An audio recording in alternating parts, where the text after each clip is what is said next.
ഏവർക്കും നമസ്കാരം. ശുഭകരമാകട്ടെ, ദിനം സന്തോഷകരമാകട്ടെ, സൗഖ്യകരമാകട്ടെ, അനുഭവങ്ങളും അനുഭൂതികളും നമ്മെ ഇവരെയും നയിക്കുമാറാകട്ടെ. ഉപവാസം ലോകത്തെ എല്ലാ അസുഖങ്ങൾക്കുമുള്ള ഒരു പരിഹാരം എന്ന രീതിയിലാണ് നമ്മൾ ഇതുവരെ ചർച്ച ചെയ്തു വന്നത്. എന്നാൽ അത് അങ്ങനെയല്ല എന്നാണ് ഇന്ന് പറയാനുള്ളത്.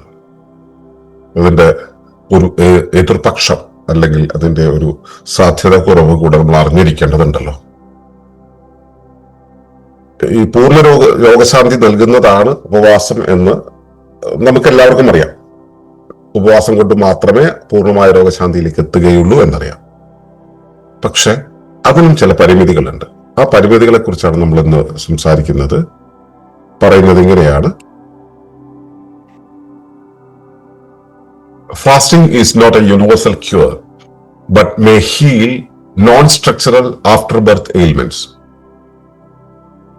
ഉപവാസവും പൂർണ്ണമായ രോഗശാന്തി എന്ന സങ്കല്പവും ശരീരം തന്നെയാണ് എല്ലാ രോഗശാന്തിയും നിർവഹിക്കുന്നത് എന്നത് പ്രധാനപ്പെട്ട ഒരു ജൈവസത്യമാണ്. മരുന്നുകൾ ലക്ഷണങ്ങൾ അടിച്ചമർത്തുകയും പോഷകാഹാരം ആവശ്യമായ വസ്തുക്കൾ നൽകുകയും ചികിത്സകൻ പ്രവർത്തനങ്ങളെ സഹായിക്കുകയും ചെയ്തേക്കാം. എന്നാൽ അറ്റകുറ്റപ്പണികൾ നടക്കുന്നത് ശരീരത്തിനുള്ളിൽ തന്നെയാണ്. ജനനശേഷം ഉണ്ടാകുന്ന മിക്ക രോഗങ്ങളും വിട്ടുമാറാത്ത അമിതാഹാരം, വിഷസങ്കലനം, ചയാപചയ ക്രമക്കേടുകൾ, വിട്ടുമാറാത്ത വീക്കം, നാഡീപരമായ തളർച്ച എന്നിവയിൽ നിന്നുമാണ് ഉണ്ടാകുന്നത്. ദഹനഭാരവും വീക്കവും കുറച്ചുകൊണ്ട് ഉപവാസം സുഖപ്രാപ്തിയെ സഹായിക്കുന്നു. ഇത് കോശങ്ങളുടെ പുനരുജ്ജീവനത്തെ വർദ്ധിപ്പിക്കുകയും ഇൻസുലിൻ സെൻസിറ്റിവിറ്റി മെച്ചപ്പെടുത്തുകയും വിശപ്പിന്റെ ക്രമീകരണത്തെ പുനഃക്രമീകരിക്കാൻ സഹായിക്കുകയും ചെയ്യുന്നു. ചുരുക്കത്തിൽ ഉപവാസം തടസ്സങ്ങളെ നീക്കുന്നു. അതിലൂടെ ശരീരത്തിന്റെ സ്വാഭാവിക ബുദ്ധിക്ക് കൂടുതൽ കാര്യക്ഷമമായി പ്രവർത്തിക്കാൻ കഴിയുന്നു. എന്നിരുന്നാലും ഉപവാസം ഒരു സാർവത്രിക പരിഹാരമല്ല. ശാരീരികമായ ഘടനയിലുള്ള തകരാറുകൾ, ജനിതക വൈകല്യങ്ങൾ, ഗുരുതരമായ തളർച്ചാരോഗങ്ങൾ എന്നിവയ്ക്ക് പലപ്പോഴും കൂടുതൽ സാങ്കേതികമായ ചികിത്സകൾ ആവശ്യമായി വരുന്നുണ്ട്. അപ്പോ ഇതാണ് അതിലെ കാര്യം. അതായത് ഉപവാസം എവിടെയാണ് വർക്ക് ചെയ്യുന്നതെന്ന് നോക്കൂ. ഉപവാസം പ്രവർത്തിക്കുന്നത് ശരീരത്തിന്റെ പുനർനിർമ്മിതിയിലൂടെയാണ്. ഈ പുനർനിർമ്മിക്കുക എന്ന് പറയുമ്പോൾ എന്തിലേക്കാണ് പുനർനിർമ്മിക്കുന്നത്? ശരീരത്തിന് ഒരു ഒറിജിനൽ ഫോം ഉണ്ടല്ലേ, ആ ഒറിജിനൽ ഫോമിലേക്കാണ് റെസിലിയൻസ്, പുനഃസ്ഥാപനം എന്ന് പറയുന്നത്. സ്ഥാപിച്ചതിനെയാണ് വീണ്ടും സ്ഥാപിക്കാൻ കഴിയുക. അപ്പൊ നമുക്ക് അറിയാവുന്ന ഒരു കാര്യം എന്ന് പറയുന്നത് ശരീരമാണ് എല്ലാ രോഗശാന്തിയും നിർവഹിക്കുന്നത്. ഇപ്പോ മരുന്നുകൾ എന്താണ് ചെയ്യുന്നത്? മരുന്നുകൾ ആ ലക്ഷണങ്ങളെ ഇല്ലാതാക്കുക. ലക്ഷണങ്ങൾ നമുക്ക് തരുന്ന വൈഷമ്യങ്ങളുണ്ട്, ബുദ്ധിമുട്ടുകളുണ്ട്, വേദനകളുണ്ട്. ചിലപ്പോ സുഖകരമായി കാര്യങ്ങൾ ചെയ്യാനുള്ള ഒരു അവസ്ഥയെ തടസ്സം ചെയ്യും. അപ്പൊ അങ്ങനെയുള്ളതിനെ ഓവർകം ചെയ്യാനായിട്ട് മരുന്നുകൾ നല്ലപോലെ സഹായിക്കും. അത് പ്രായോഗികമായിട്ട് ലോകമെങ്ങും ഉപയോഗിച്ചു കൊണ്ടിരിക്കുന്ന സംവിധാനമാണ്. ഏറ്റവും കൂടുതൽ ആളുകൾ വിശ്വസിക്കുന്ന, ഈശ്വര വിശ്വാസമില്ലാത്തവർ പോലും, അല്ലെങ്കിൽ ഈശ്വര വിശ്വാസമുള്ളവരോ ഇല്ലാത്തവരോ എല്ലാവരും ഒരുമിച്ച് വിശ്വസിക്കുന്ന ലോകത്തിലെ ഏറ്റവും വലിയ വിശ്വാസമാണ് മരുന്നുകൾ രോഗം മാറ്റുന്നു എന്നുള്ളത്. അപ്പോ അത് ലക്ഷണങ്ങളെ അടിച്ചമർത്തുക എന്നുള്ളതാണ് ചെയ്യുന്നത്. ഇനി വേറൊരു ഇതുകൊണ്ട് സപ്ലിമെന്റ്സ് കൊടുത്തുകൊണ്ട് പോഷകാഹാരം, ഈ മരുന്ന് എന്ന പേരിൽ ഇങ്ങനെ കാര്യങ്ങൾ കൊടുക്കുന്നതിന് പകരം അതിന്റെ എന്തെങ്കിലും കഴിച്ചു കഴിഞ്ഞാണ് രോഗം മാറുക എന്നുള്ള ധാരണയുള്ള ഒരു സമൂഹത്തില് വേറൊരു സാധ്യതയാണ് ഈ സപ്ലിമെന്റ്സ് കൊടുത്തുകൊണ്ട് രോഗം മാറ്റുക എന്നുള്ളത്. അപ്പോ പോഷണം കുറവുള്ള ഭാഗത്ത് അത് കൊടുത്തുകൊണ്ട് നമുക്ക് ഈ രോഗാവസ്ഥയെ അതിജീവിക്കാം. അപ്പോ ശരീരം എവിടെയാണോ കുറവ് വരുന്ന കാര്യങ്ങളെ കിട്ടുന്ന സമയത്ത് ശരീരം അതിനനുസരിച്ച് മെച്ചപ്പെട്ടു വരും. അപ്പോ പോഷകാഹാരം നൽകുന്ന വസ്തുക്കൾ നൽകുക. പിന്നെ ചികിത്സകൾ എന്നുള്ളത് ഈ ഇപ്പൊ ഹൈഡ്രോതെറാപ്പി, ജലചികിത്സ, അല്ലെങ്കിൽ ഉഴിച്ചില്, ഇങ്ങനെയുള്ള കുറെ ചികിത്സകളുണ്ട്. ഇത് ശരീരത്തിന്റെ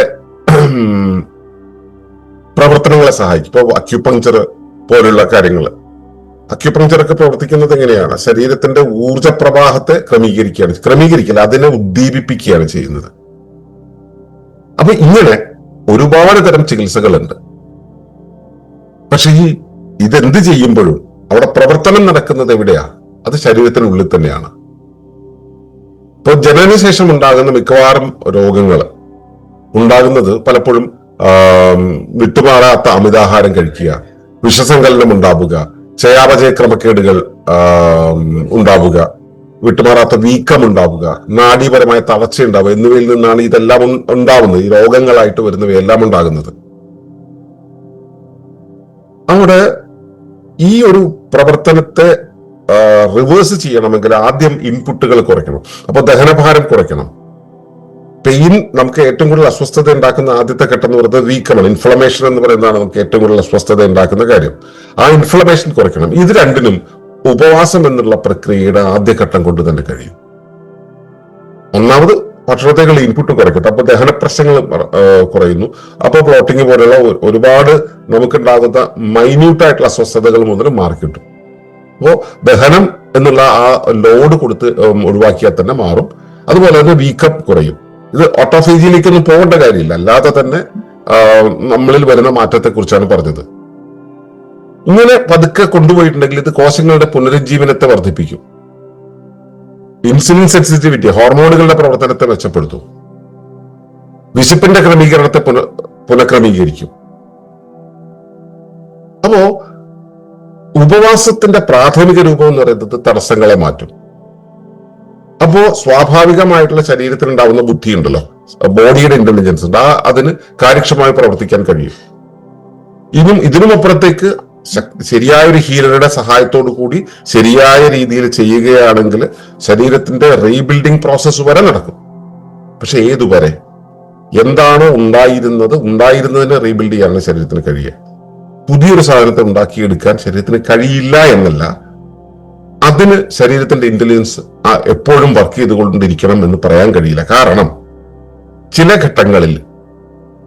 ഘട്ടങ്ങളിൽ നമ്മൾ ശ്രദ്ധിച്ചിട്ടുണ്ട്, ഒരു വ്യക്തിയിൽ പ്രവർത്തിക്കുന്ന രീതി. ഇപ്പോ ശരീരത്തിന് സ്വയം ബൈപ്പാസ് ചെയ്യുന്ന ഒരു സ്വഭാവമുണ്ട്.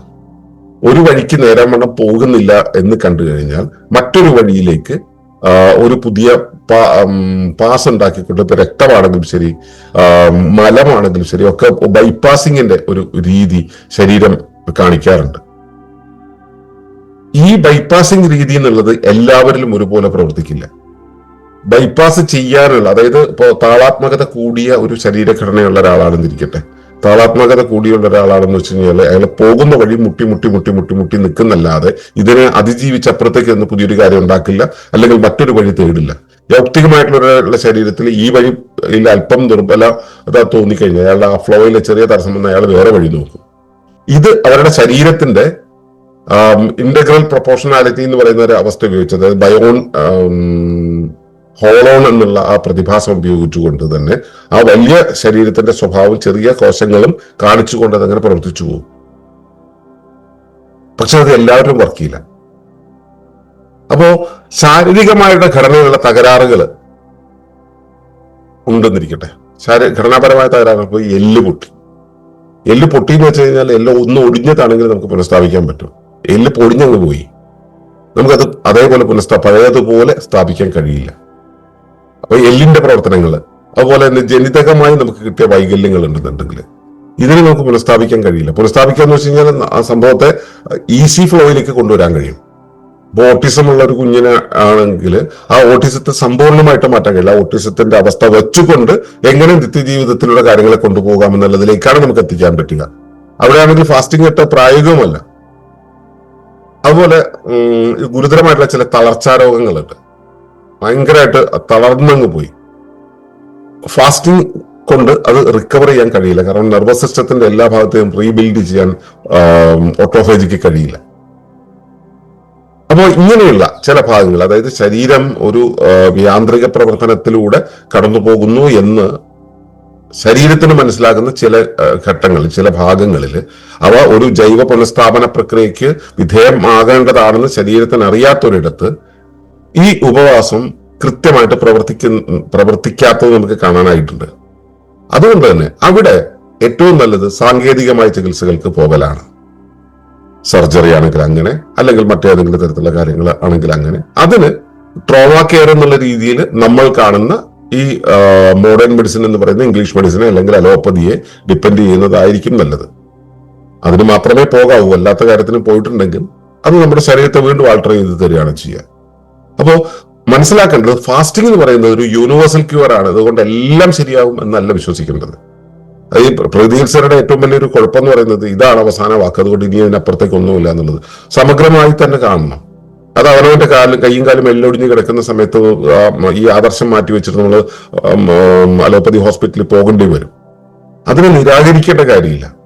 അപ്പൊ അതിന് നിരാകരിക്കാതിരിക്കാനുള്ള ഒരു മാനസികാവസ്ഥയിലേക്ക് എത്തണമെങ്കിൽ ആദ്യം ബോധ്യപ്പെടേണ്ടത് ഇപ്പൊ ജനിതക വൈകല്യങ്ങളോ ശാരീരിക ഘടനയിലുള്ള തകരാറുകൾ പോലുള്ള കാര്യങ്ങൾക്ക് ഉപവാസം കൊണ്ടും പ്രകൃതി ചികിത്സ കൊണ്ടും നന്നാക്കാൻ കഴിയില്ല എന്നത് തിരിച്ചറിയുകയും അത് സ്വാഗതം ചെയ്യുകയും ഉൾക്കൊള്ളുകയും ചെയ്യുക എന്നുള്ളതാണ്.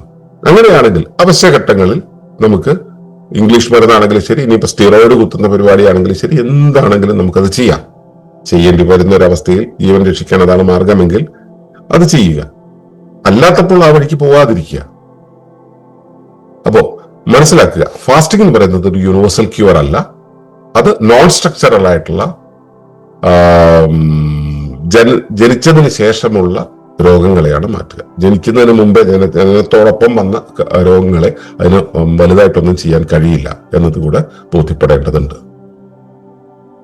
ഫാസ്റ്റിങ്ങിന്റെ 1-2 കാര്യങ്ങൾ കൂടെ പറഞ്ഞു കഴിഞ്ഞാൽ നമ്മൾ ഈ പരിപാടി ഈ ഒരു പരമ്പര ഇവിടെ അവസാനിക്കുകയാണ്.